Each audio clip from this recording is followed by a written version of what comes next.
So thank you again for coming. Now I'm pleased today to introduce our guest speaker, Dr. David Adler. Some of you may have seen him because he has actually been attending some of our ACNA forums here on various subjects. So he's well aware of our Australian Christian Nation Association. And I'm pleased also Dr. Adler is accompanied by his wife. So you're very welcome as well. Thank you. Dr. Adler is formerly the Deputy Medical Secretary of the Australian Medical Association, a role which provided his training in policy and advocacy. He has been responsible for significant features of health policy in both state and federal levels. He is an active member of the Sydney's Orthodox Jewish community. Over the last 5 years, he has studied the effects of Islam in Western countries and its impact on Jewish communities. He sees Islam as a threat to liberal democratic values in general and to Jews in particular. And that's the reason why we formed the Australian Christian Nation Association in the first place, because of our concern about the growing influence of Islam in Australia. And that's why our organisation has as one of its 5 aims to oppose any activity in Australia which promotes the Islamisation of Australia. So that's our overall aim of the Australian Christian Nation Association, to keep our Judeo-Christian values, which are so important for our nation. So David's going to speak on the threat of Islam to Jews and lessons for Australia from his knowledge, because often the Jewish people have been in the front line of persecution by radical Islam. So we welcome you now, David, to speak to us. Thank you.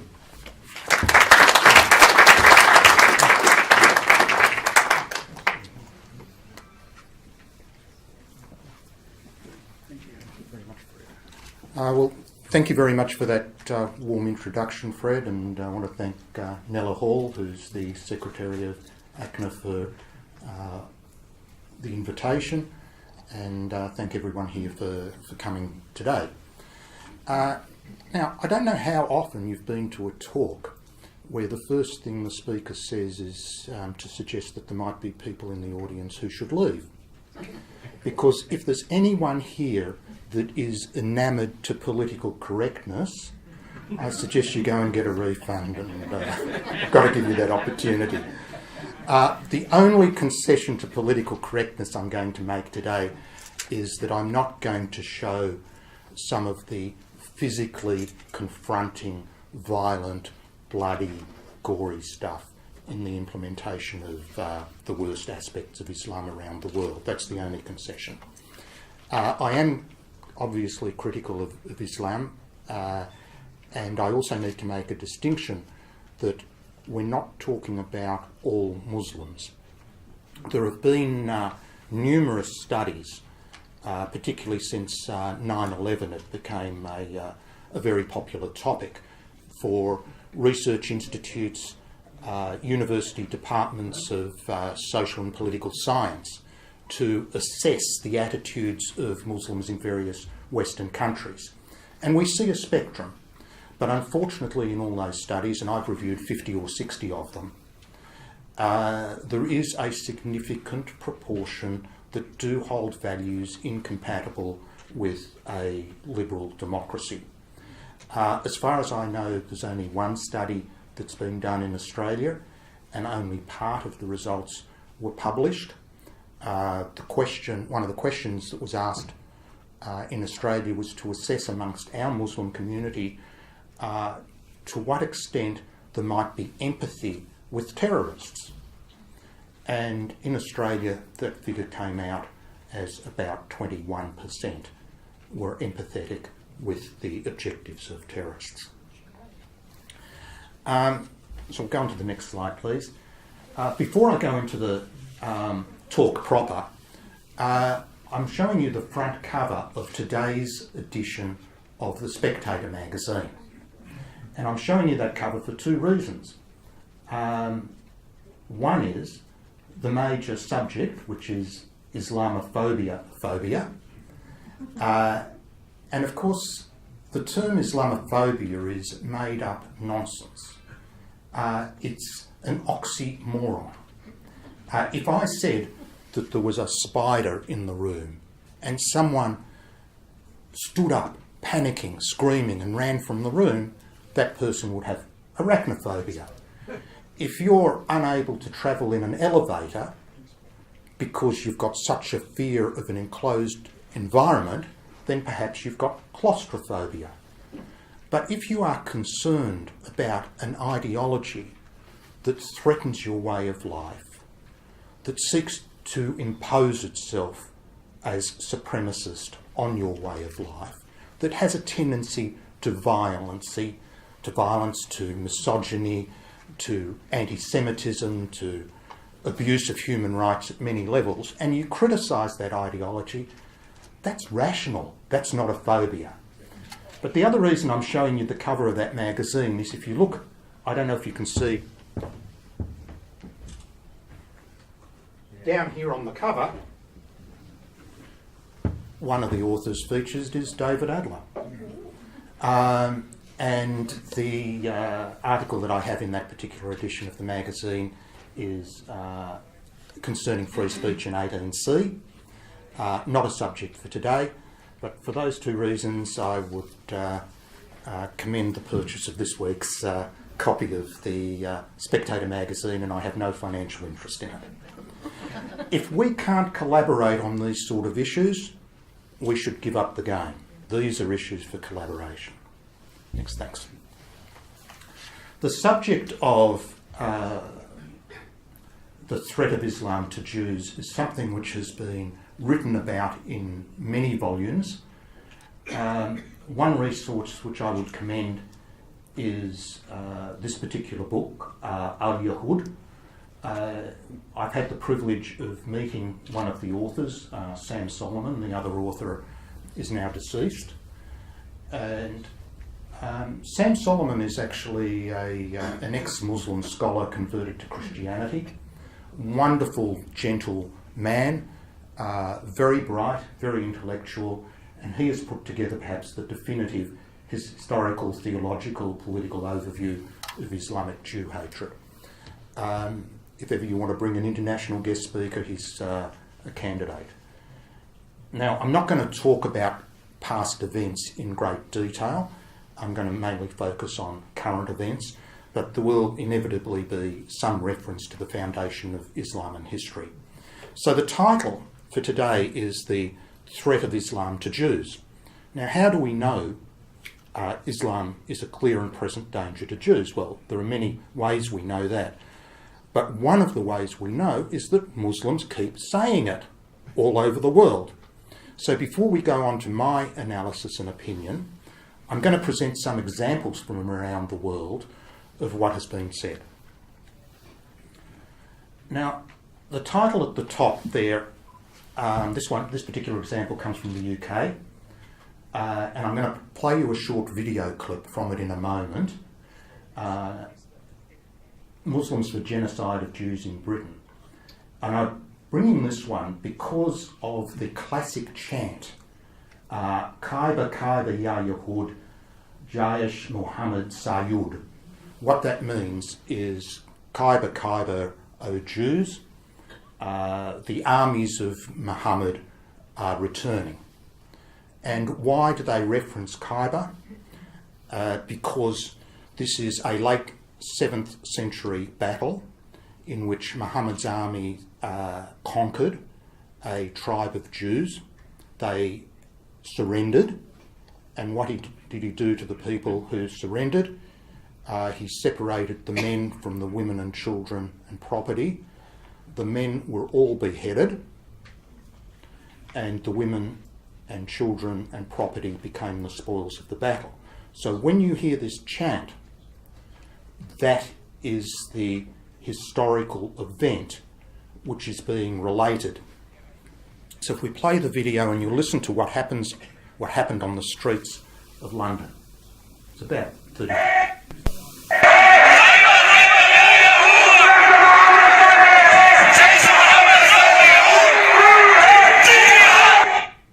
Now, I hope you heard at the beginning of that the Kaiba Kaiba Ya Yahud chant.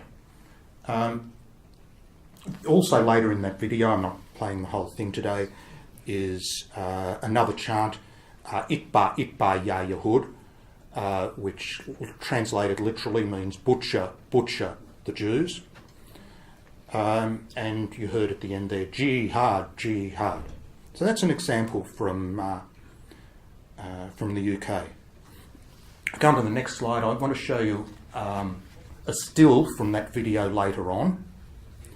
And the sign that the person is carrying at the front says democracy and freedom on death row. Islam is coming. And the big banner, the followers of Muhammad will conquer America. So what we are seeing here is not our interpretation of Islam, but the Muslims' interpretation that Islam is incompatible with democracy. It is Islam or democracy. Now, it doesn't apply to them all, but there is a significant proportion who advocate that position. Still, most in the media, and this is what we have to worry about, and most politicians, we have in the room certainly at least one example of someone who doesn't fit this description, they fail to call it out. And with some embarrassment, I will say most Jewish leaders fail to call it out. And instead they're advocating PC terms like diversity, multiculturalism, and frankly we see a lot of evidence that Europe is committing suicide by PC at the moment. So let's have a look at a couple of European examples. Next slide. Now, this is a little video. It's less than a minute. But we have on the streets of Germany in current times chants that we haven't seen since the Second World War. And you will hear them chant, "Kill the Jews, Adolf Hitler," and then this time, in contrast to the Second World War, it's followed by Allahu Akbar. Play the video, please.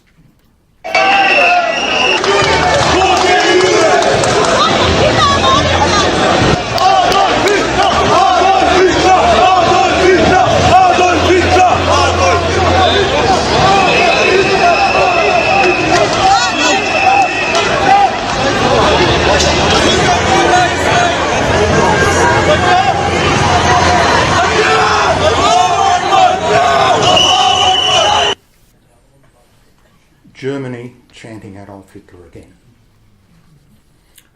Not just in Europe is the problem. Let's go to the next slide and we'll see an example from Canada. Now, these are not my words. This is words of Islamic leaders. And this is a particular Quebec imam. "Oh Allah, destroy the accursed Jews. Oh Allah, kill them one by one. Wake up from the illusion that the Western governments represent Muslims, to disavow democracy, to follow the true teachings of Islam, to work together for the re-establishing the Islamic State, the Caliphate. Oh Allah, destroy the accursed Jews. Oh Allah, show us the black day you inflict on them. Oh Allah, make their children orphans and their women widows. Oh Allah, don't leave any of them alive." I think there's a message here. Now, if you go to Muslim majority countries, the messages, if it's possible, become even stronger. Let's go to the next one. This is a leading Islamic cleric in Iraq when he was being interviewed about certain problems in the world. The responsibility lies with the driving force, the Jews. The Iraqi army will annihilate the Jews, not leaving a single Jew in the world, and it will restore Jerusalem to the Muslims for the fourth and last time. We'll go on, next slide shows a random selection. The first one is extraordinary. "When we make our children loathe the Jews, it is a form of worship of Allah." I don't know another ideology which would say that teaching children hatred is a form of worship. Next one, "Hitler was right to say what he said and do what he did to the Jews. The Jew is a Satan in human form." And the last one, "Allah described the Jews as the worst of beasts in the side of something." Side of Allah. Now, the last one is interesting because the first three are their opinions, and the last one he's saying is what Allah actually said.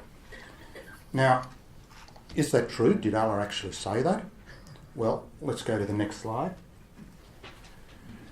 And in Surah 98.6, indeed they who disbelieved amongst the people of Scripture, sometimes translated as people of the book, and the polytheists will be in the fire of hell, abiding therein. These are the worst of creatures. So in Surah 98.6 you actually see that sentiment. Now, according to Islamic commentaries, I'm sorry you guys don't escape this particular surah, they regard Christianity as polytheists because of the Trinity. So you join us in being the worst of creatures. Now we'll move on to Australia. Go next slide, thanks. Now, I'm going to show you one classic video clip some of you might have seen before. This is from Ismail Al-Wawa, a senior cleric from Hizb ut-Tahrir Australia, and I've edited some clips together, so just so it can be shorter. Let's play. الله سبحانه وتعالى وقاتلوهم حتى لا تكون فتنة ويكون الدين كله لله والفتنة أشد من القتل عدم قتال يهود وعدم جهاد يهود هو فتنة كل خلق الله لتجدن أشد الناس عداوة الذين آمنوا اليهود والذين أشركوا فعدم قتالهم هو شر مستطير أنواع الفساد مربوطة ببني إسرائيل وعلو بني إسرائيل الفساد الأخلاقي مربوط ببني يهود فأول بغاء في الدنيا من بني إسرائيل وأول ربا عند بني إسرائيل وأول قمار عند بني إسرائيل وأول قتل عند بني إسرائيل وقتلهم النبيين بغير الحق النبيين لا يقتلون بنو إسرائيل قتلوهم اليهود لو أعطوا الدنيا بأسرها سيتطلعوا إلى السماء هذا طبعهم هؤلاء هم فإذا هؤلاء اليهود هذا طبعهم فالوهم هو أن يظن ظان أنه مع بني إسرائيل مع يهود يمكن أن يصنع سلام ويصنع تعايش ويصنع عيش مشترك أفسدوا الدنيا بما يسمى بالفن والسينما والأفلام الفاسدة بنو إسرائيل أفسدوا الدنيا بتجارة الجنس أفسدوا الدنيا بتجارة المخدرات أفسدوا الدنيا بانحطاط الأخلاق أفسدوا الدنيا في كل شيء هؤلاء بنو إسرائيل وبين يهود بحر من الدماء. This is classic extreme anti-Semitism. He's put every possible evil in the world and blamed it on the Jews. And this is preached in Sydney, this particular example. Incidentally, no 18C complaint. This is one of my examples of how ineffective that silly law is. It constrains good people, but it doesn't deal with the bad. And he said a whole range of other things as well. He refers to the Jews as the most evil creature of Allah, which is again Surah 98.6, so he's deriving some of it directly from the Quran. Corrupted the world. Later on he says that we will pay blood for blood. He called for the death of Jews, mass slaughter. Who will set the world free from the children of Israel, so that the world will be able to say that it had rid itself of this hidden evil. This mission will be accomplished by none but you, O Muslims. The ember of jihad against the Jews will continue to burn. Sydney. Now we'll go to Melbourne.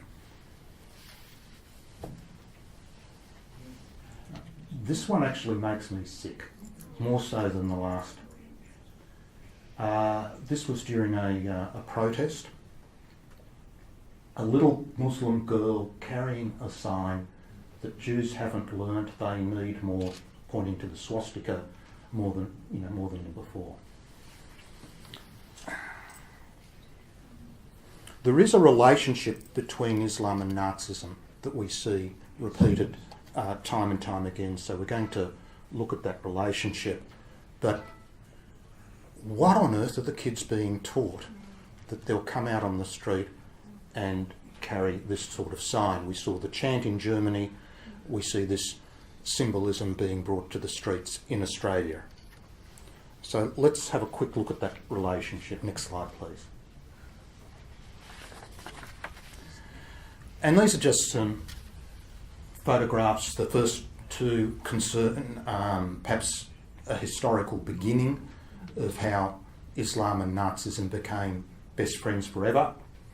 Haj Amin al-Husseini, the Grand Mufti of Jerusalem, developed a close relationship with Hitler.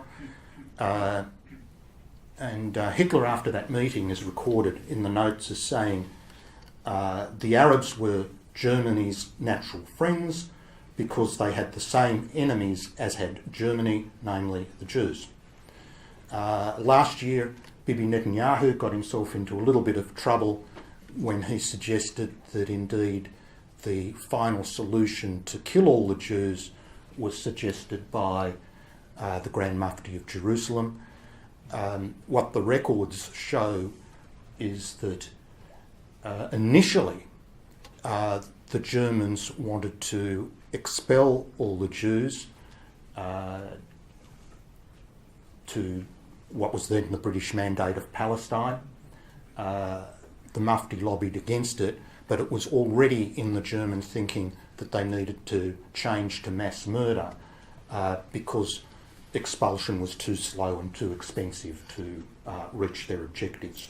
The third picture there is one of the Muslim SS units, the 13th Waffen Mountain Division of the SS. And again, we have a picture from this time a protest in the US.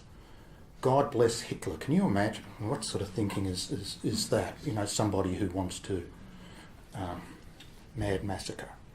Okay, so let's go to a little chart that I put together which compares these two ideologies. Now, not much has been said about these alignment of values. Nazism called itself the master race. Islam has from time to time been referred to as the master faith. Certainly it believes in many of the writings that everything else must be below Islam, the concept of dimitude for anyone who lives where a caliphate exists. Anti-Semitism, of course, is a common value. Is a final solution of killing all Jews documented? Yes and yes, and I'll show you one of the Islamic ones in a moment. Similar attitude to homosexuals. World domination, well, it was called the 1,000-Year Reich. Now the term is the Caliphate. Violence, tendency to be violent and cruel, of course. We see thousands of examples. Religious platform, no, the Nazis did not have a religious platform, and yes, Islam does. And if you want to find where is the genius of Muhammad, if I can use that in the broadest, you can have an evil genius, it's in that bottom right-hand corner. If that didn't exist, there would be people, just as we've seen ideologies like communism, which are no longer allowed to coexist with democracy, Nazism, which is no longer allowed to coexist with democracies, there'd be people saying that Islam should not be allowed to coexist with democracy, but because it's garbed as a religion, no one goes there. The next is the one of the final solutions as documented in the Islamic texts, and this is a hadith which is incorporated into the Charter of Hamas and is often used in some Islamic hate preaching, that the last hour would not come unless, I have to move around to read it. And look, the Muslims will fight against the Jews, and the Muslims will kill until the Jews would hide behind the stone, a tree, and the stone or tree would say, Muslim, O servant of Allah, there is a Jew behind me, come and kill him. But the Gakad tree, I'm not sure what that is, would not say it, for it is the tree of the Jews. I heard a story that apparently Israel is planting a lot of these trees. That's the... which is interesting because Israel's planted a lot of eucalyptus trees. It's one of the reasons there were a lot of bushfires last year and arson fires in Israel. So perhaps the gum tree, the eucalyptus tree is it, I don't know. But that essentially is a theological final solution. So it's not just theoretical, this translates into practice. Let's keep going. I'm not going to take you through this in detail, it's a bit too much, but this is, over 2 slides, a summary that was put together by one of the Islam critical academics, Robert Spencer, who I've had the chance to meet and talk to. Great source of information and education. He runs an organisation called Jihad Watch, writes copious amounts on Islam, and he's referenced some of the anti-Semitic content of the Quran against the particular surah that it comes from. We'll go to the next slide, please. And again, we're not going to go through these one by one, but I'll just draw your attention to the very last one. The association of Jews with apes and pigs is something that we colourfully hear from time to time. We see propaganda that Jews were descendant from apes and pigs in some of the Islamic hate preaching. The Quran actually talks about transformation into apes and pigs, and it's there on 3 occasions. So we'll go into some effects in reality. Entrance to a Jewish school in Paris. Now I'll come to Australian schools in a moment, but you see there the type of door, that there are 4 special services soldiers with automatic weapons, and you look at Jewish facilities around Paris, and this is not unusual. There's even one that is guarded with a small tank. Barriers, etc. Lots of attacks. Germany, we mentioned. Next slide, please. German Jews, of course, there's been a huge Muslim migration into Germany in recent time. And this little report, I think, summarises the situation quite well. German Jews in particular are troubled by the steep rise of anti-Semitic attitude and incidents as the sheer number of Middle Eastern Muslims in the nation increases. Sadly, they have reason to be concerned, as the Pew Global Attitude poll from 2011 has shown. Pew Research Centre is one of the big ones that does international surveys on the attitude of Muslims every few years. A great many people in the Middle East grow up with a culture where Holocaust denial and anti-Semitism are widespread, and negative views of Jews in Israel are exceedingly common. Joseph Schuster, president of the Central Council of Jews in Germany, has said Jews in Germany are afraid that if unchecked, this anti-Semitism rooted in an Arab culture and something can grow rapidly. Schuster's fears are already a reality, according to official research.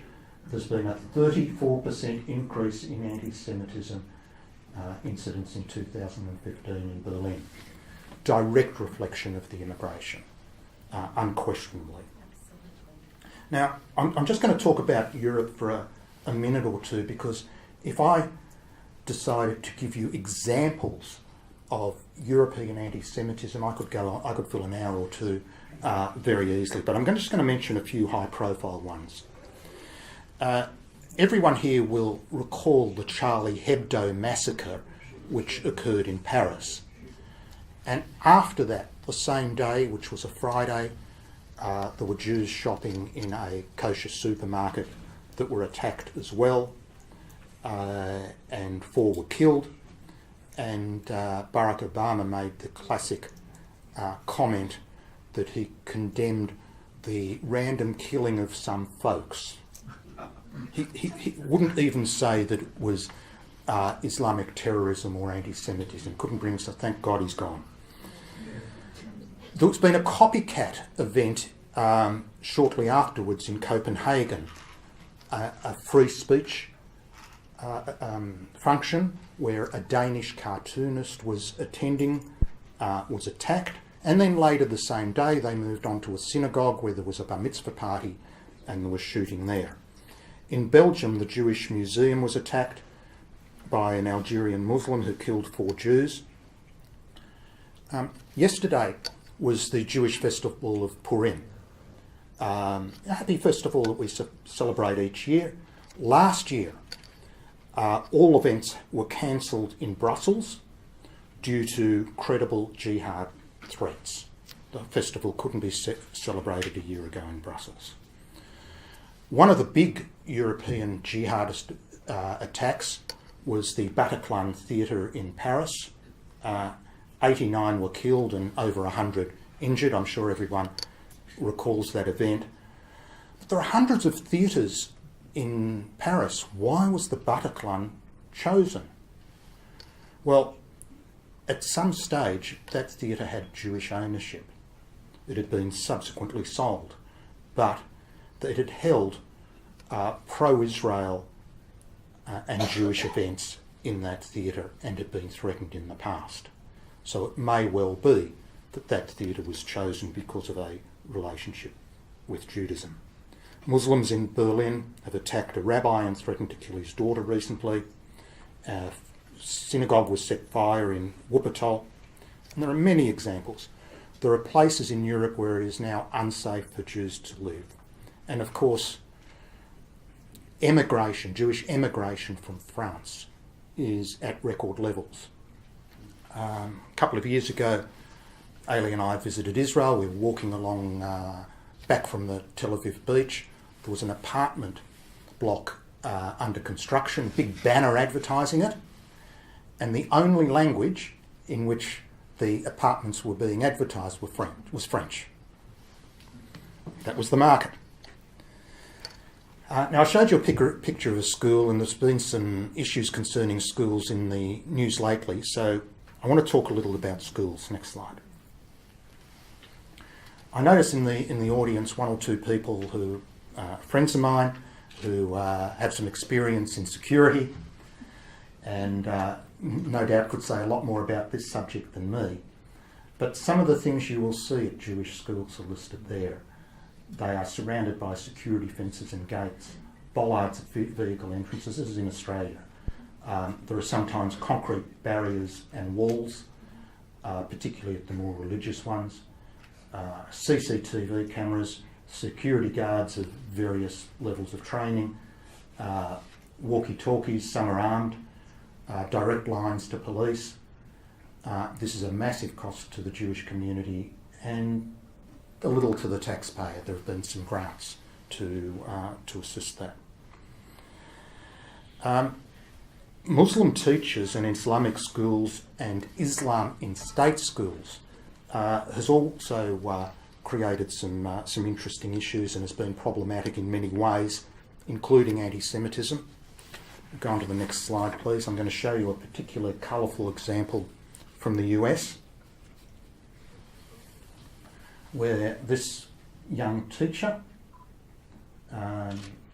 posts messages like "kill some Jews," "how many Jews died in the Holocaust? Not enough, ha ha ha ha ha." Later she was suspended. Go next slide, thanks. Islamic schools in Australia haven't been out of the news. There have been a number of cases of gross financial misappropriations. 6 have had government funding temporarily or permanently stopped. Orders to repay funds that have been diverted to non-educational purposes have been made. And the largest Sydney example is the Malik Fad in Greenacre, and it has $9 million outstanding subject to an order and court cases where it's refused to pay it back and the government's asking for it back. And we don't know yet where that will end. There have been examples of not teaching the required curriculum, and occasionally we've seen some ugly political agendas come out of the schools. One that occurred not long ago was the Al Taqwa College, which is in Melbourne. The principal, Omar Halak, told his students that ISIS is a conspiracy of Israel and Western countries. Of course, nothing to do with Islam. Yeah. The little story I told you about of the battle at Khyber and the massacre of Jews, where the men were isolated and beheaded and everything else was taken as war booty, which Muhammad did, is exactly what ISIS does today, is what Al-Shabaab does, is what Boko Haram does, and various other jihad units around the world. To say that it's got nothing to do with Islam is just nonsense.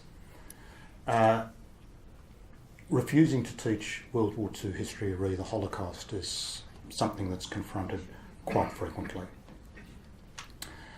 Okay, next slide, please. Just leave it there for a moment. Now, I'm going to talk to you about the Trojan horse phenomenon in Australia. But before we move to Australia, the Trojan horse, of course, is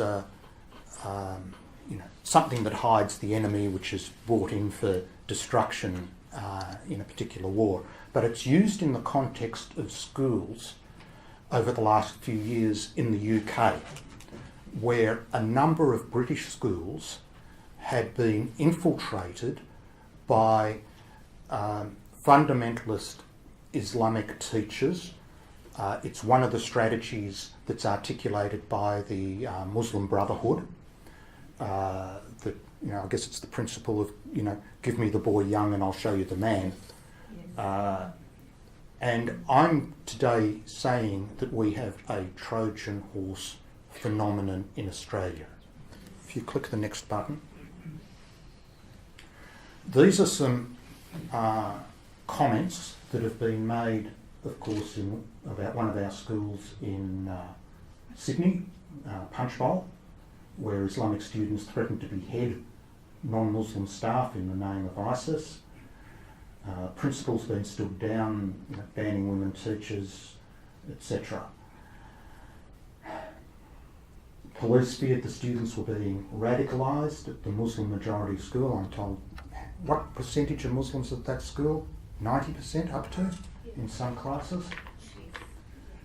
ISIS sympathises students, threatening non-Muslim staff.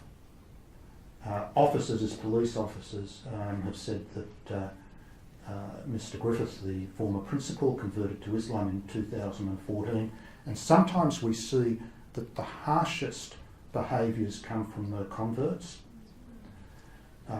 They claimed senior staff, not the students, the staff, called police pigs and told students not to obey them. Next one. 19 New South Wales schools are in de-radicalisation programs today. 19, including Punchbowl, despite resisting it. There's your Trojan horse. How are these kids going to turn out? In my view, there is no evidence anywhere in the world that de-radicalisation programs work. We have seen people who have completed de-radicalisation programs, even in de-radicalisation programs, proceed to violent jihad. Next one. And all this has caused the head of the Department of Education here, New South Wales, to come out and say that Punchbowl Boys High School is not going to become an Islamic school. Well, when some of the classes have 90% and are behaving like this, okay, it's not owned by a mosque, but it's very much behaving in some ways like an Islamic school. Okay, next one. But there are new skills being taught. Here we are. New South Wales has introduced a child bride detection program in the schools. I didn't even know there was such a subject in the curriculum. So, kids are going to get new skills. They're being taught to detect and help child bride classmates escape from their families. The federal government cracks down on forced marriages. A forced marriage curriculum. I've got no idea what that is. Surge in the number of girls as young as 9. Now, I'm going to show you a weapon. I've got it in my pocket here. It's a teaspoon if you can't see at the back there. This is a weapon against child brides. How? Here's something for the curriculum.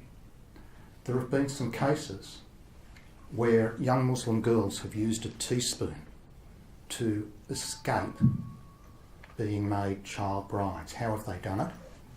Now, forgive me for being a bit blunt, but the way they have done it is if they're going to be taken overseas to be married to an old man and they're a young girl, they insert a teaspoon into themselves.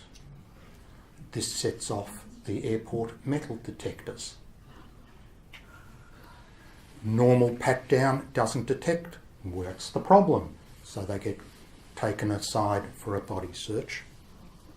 And when they're in a room on their own and there are Australian security person there, they can say, please help me. We have seen cases of girls saved by the use of a teaspoon. That's my education on how to prevent child brides. Okay, next one. Muslims in Australia are becoming radicalised at much younger age. This is a report from the UK Daily Mail. It doesn't tend to get carried much in our newspapers. The ASIO data, which shows in a few years a shift towards younger groups that they have to monitor. Okay, next. Where's this heading? Oh, sorry. Yeah, that's okay. You can go to the next slide, yeah, correct. Here's an overseas example. Well, you can't have Jewish teachers in these schools. Muslim teen facing 20 years in jail for a machete attack on a Jewish teacher in Allah's name. And comments from one of the Jewish community leaders in Marseille where this occurred. Jews in Marseille are afraid of being victims of a terrorist attack. They feel threatened by radical Islamists. We are targeted by terrorists because we are French and because we are Jewish. In other words, your average French person is at risk, he's saying, plus because they're Jewish, there's an added factor. No one feels safe. We get spat on and verbally insulted every day.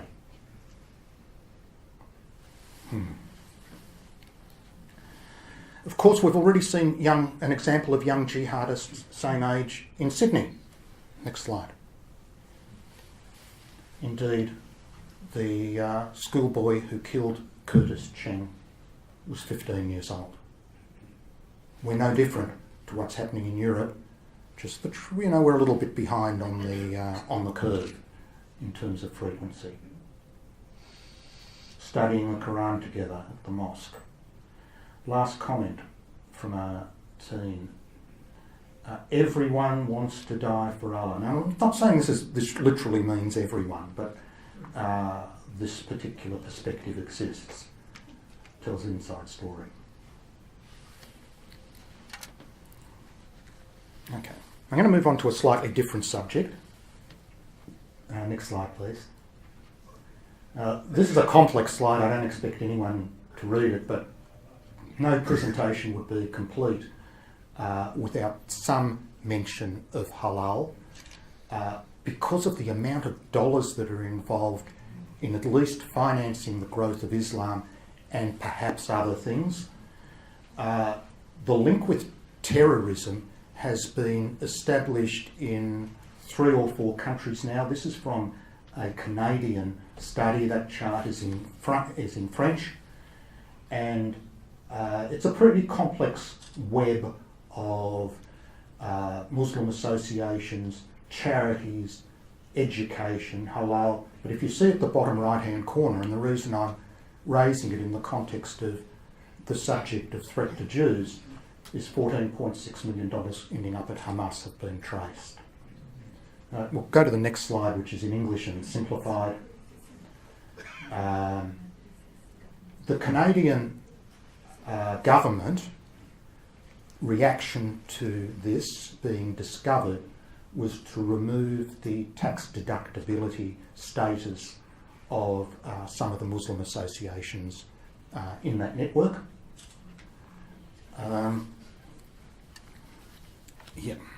So in Australia, where does the money go? Well, undoubtedly, a lot of it goes to financing the growth of Islam in Australia. If we have time afterwards or in question time, I might make some comments about the difference between halal and kosher, because it's a critical difference, particularly in financial structure.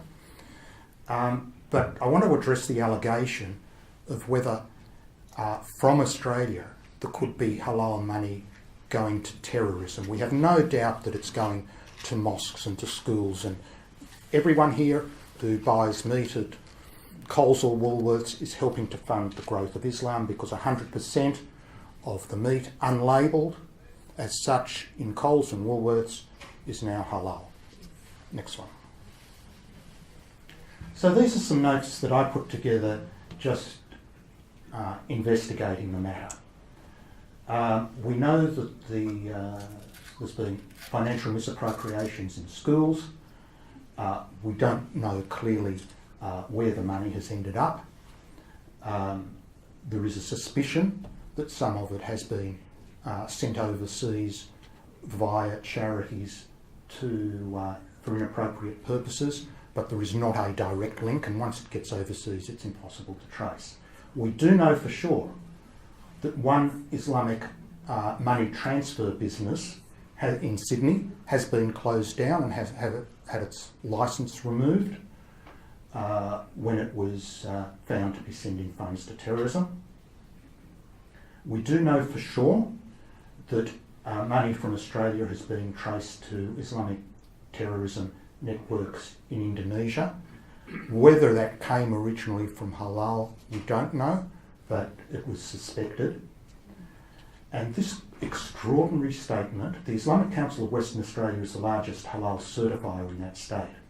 The President's 2012 report has now been removed from the internet. But it says that during that year, they made ongoing donations to Syria because of the difficult civil conditions.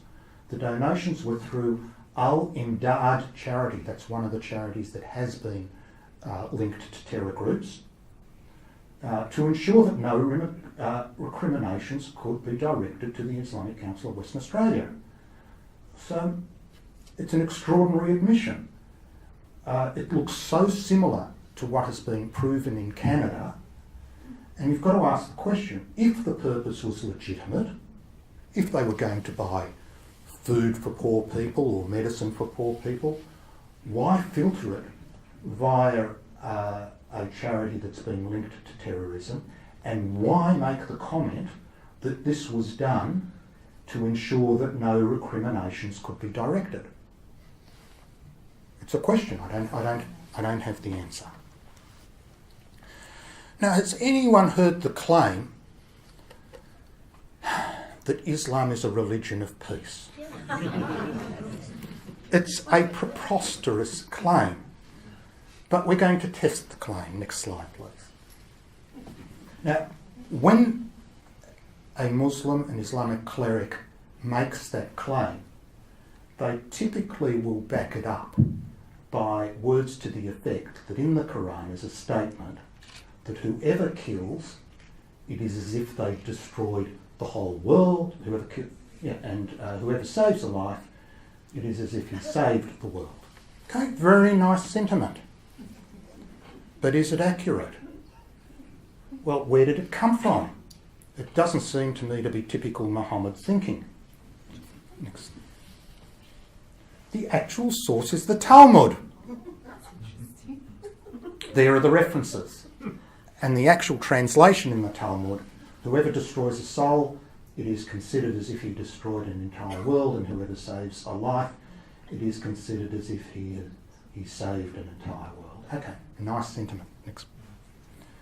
Now, we have no problem at all if Islam wants to plagiarise from the Talmud or indeed from any Judeo-Christian values. Please adopt them. But is that what the Quran says? Well, let's have a look. Next, thanks. Surah 5.32. The preamble is left out when you hear the Islamic clerics justify the phrase that Islam is a religion of peace. on that account we decreed upon the children of Israel. That doesn't appear, but it's in the Quran, that whoever kills a soul, etc., unless for a soul, in other words, unless for murder, or for corruption. Now, corruption in terms of Islamic theology and commentary means resisting Islam. Okay? I'm sorry, everyone in this room fits the description of corruption under Surah 5.32. This applies to you. Whoever saves, it is to save mankind entirely, etc. So if you go to the very next surah, 5.33, you see some interesting Islamic values. Next one. Indeed, the penalty for those that wage war against Allah and His Messenger or strive upon the earth to cause corruption, and it's not just war, it's also corruption, is none but be killed or crucified, or that their hands and feet be cut off from opposite sides, or that they be exiled from the land. That is for them disgrace in this world, and for them hereafter a great punishment. Now, if you want the full picture, you've got to have all of Surah 5.32 and 5.33 together, and now you've got an accurate picture of what it means. So, you can pick and choose, or you can look at it in its full context. There is also, I'm sure you've heard about the Islamic concept of taqiyya, which is essentially lying for the advancement of Islam. I mean, generally you're not supposed to lie, but if you have to do it in order to advance Islam, then not only are you allowed to, in certain circumstances, it's an obligation. Well, I want to show you how that applies to a particular Jewish issue. And what I'm going to show you in a moment is a document of which I'm aware of 3 copies in existence from prior to the modern state of Israel, when the Temple Mount was administered by the Supreme Muslim Council. They produced a guidebook, and a number of people who were there in the 20s and 30s, which is the era I'm talking about, have copies of that guidebook. So I'm going to go to the next slide, and I'll just show you a particular phrase. Its identity, talking about the Temple Mount, with the site of Solomon's temple is beyond dispute. You'll see the brochure on the left there. Well, perhaps you can't see if you're too far away. It's published by the Supreme Muslim Council. That's about a third of the way down on the brochure. This too is the spot, according to universal belief, on which David built there an altar to the Lord and offered burnt offerings and peace offerings. From the highest Islamic authority at the time, we have written confirmation that the Temple Mount was the site of Solomon's temple. You ask the Islamic authorities today, oh no, it's a Muslim site. And for some reason, UNESCO recently bought that BS. So that's a problem we have. I'm going to show you an example of a problem that exists in the media, one that occurred very, very recently. And I pointed out how the media often doesn't call the issues. And we had a spectacularly colourful example just in the last few weeks. Next slide. On the left there, a Kashmir Muslim athlete denied US visa due to current policy. That means Trump's policy. And that's dated in February of this year by the BBC. So when he had his visa held up, he was a Kashmir Muslim. A few weeks later, he got in and he's got a sexual assault problem. No longer is he a Kashmir Muslim, he's now an Indian athlete. Same guy, same media, BBC, transformation for a political purpose. When he's denied a visa, he's a Kashmir Muslim. When he commits a crime, the Muslim bit gets dropped off and he's an Indian athlete. And we see this time and time and time again. Is it any wonder? I mean, this is an example of suicide by PC that I was talking about. Just now, few weeks. But BPC is supposed to be credible. Clearly not. Next one.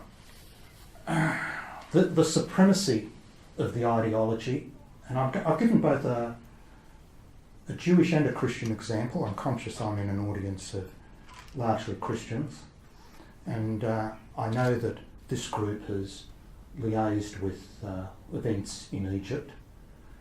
When the Muslim Brotherhood was in power, this report was made. Fears for the future of religious minorities in Egypt were accentuated when it was announced that the last synagogue in the country would be closed down. The Eliyahu Hanavi synagogue, that's Hebrew for Elijah the prophet, which had operated in Alexandria and was the last functioning centre of Jewish life in the country. There's your Jewish example. Now the Christian example. 1950, Bethlehem and surrounding villages were about 86% Christian. By 2016, the Christian population dipped to just 12%, according to the Bethlehem Mayor, Vera Baboon. Now, here's the principle. After Saturday comes Sunday. When you hear that principle, what it means is after they've done with the Jews, they come for the Christians. This is articulated, or it's attributed to the Bethlehem Muezzin. The Muezzin is the guy who makes the Islamic call to prayers over the traditional Islamic electric megaphones so that people kilometres away can be disturbed whether they want it or not. Okay, next one. Now, just in case you didn't know, again, because I'm in a Christian forum, I just thought I'd make this clear, that even though Islam was invented some many centuries later, it's a bit like the Temple Mount.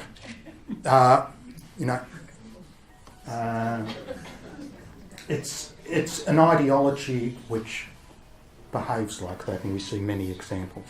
Is that a sign somewhere in this city? No, I think that's... I'm not sure where that came from. I can't recall. But it's on top of McDonald's. Yeah, okay. Okay. Nothing to do with McDonald's. No, of course not. Of course not. Of course not. No, seriously, it's not. Okay. Next one, just to show. Now, I can tell you that in Judaism, if you asked me about access to heaven, the correct answer is that anybody who is a good and righteous person can access heaven. You don't have to be Jewish. And that good Christians, in terms of Jewish teaching, can access heaven. We don't denigrate people based on their beliefs. We look at their values.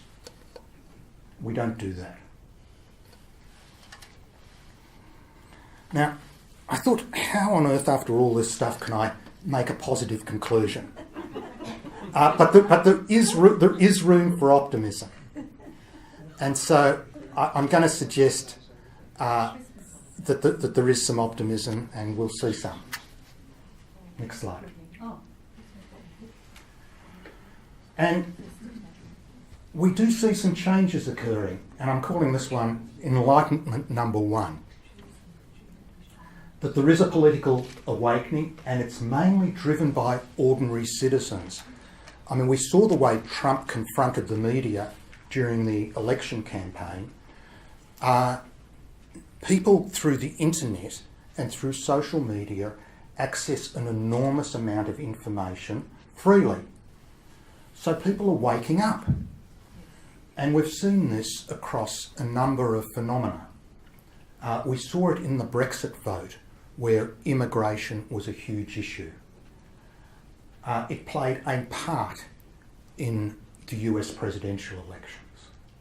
We see it in polls across Europe, France, Netherlands, Hungary, elsewhere. And there's also a clampdown by China and Russia. China and Russia are not as soft and PC as some Western countries. They don't stand for this nonsense. In Australia, of course, we've seen a loss of confidence in political parties unwilling to call out the issue. I have no doubt that Malcolm Turnbull hosting an iftar dinner where he invited undesirable guests lost him votes. No doubt. No doubt. No doubt it's been a factor in the bullet success for One Nation. They sort of shot themselves in a bit in the foot in WA, but it's still a huge issue. And I think we'll see a lot more in that space. We see other political movements prepared to articulate the issue. The Christian Democrat Party certainly has for some time, and all credit to you. Corey Bernardi does, and there have been various other MPs. And more journalists and commentators are speaking out. Now, I've brought an example.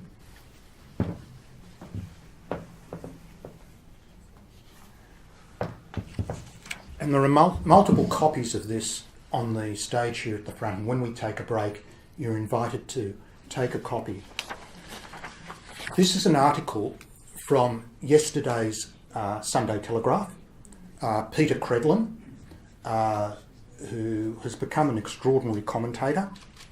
How Radical Islam is Destroying Australia as Pollies Do Nothing. That's the title. So, 29, but you can grab a copy here.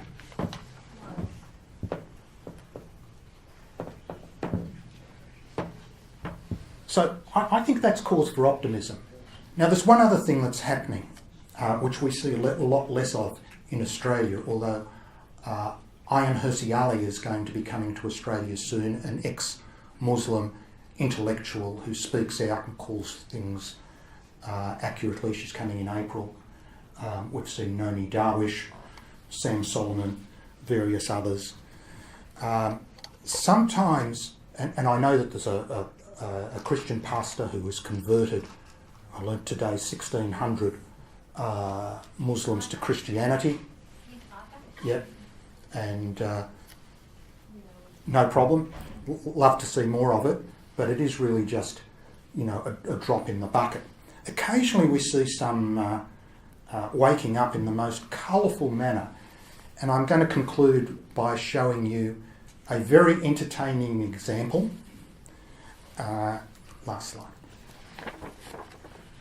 And if you can play the video, this is هو مش عارف هيروح لربنا، مش هيلاقي محمد بديع جنبه ولا خيرت الشاطر، هيتدفن في متر يجيب له ايه اكتر من 33 مليون في الشارع، ما بيشوفوش امي، مش عارفين اللي حصل في البلد بسببهم.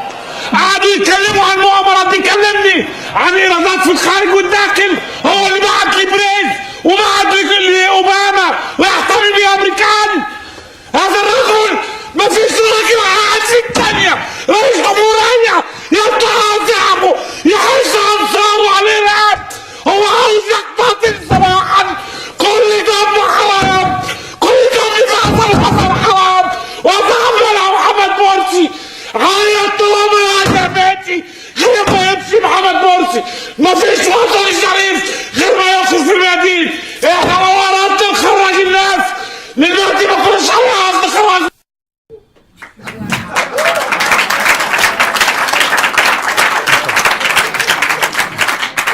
regrettably not a typical reaction, but certainly an entertaining one. Last slide. Well, welcome back, ladies and gentlemen. We'll come to question time in a moment.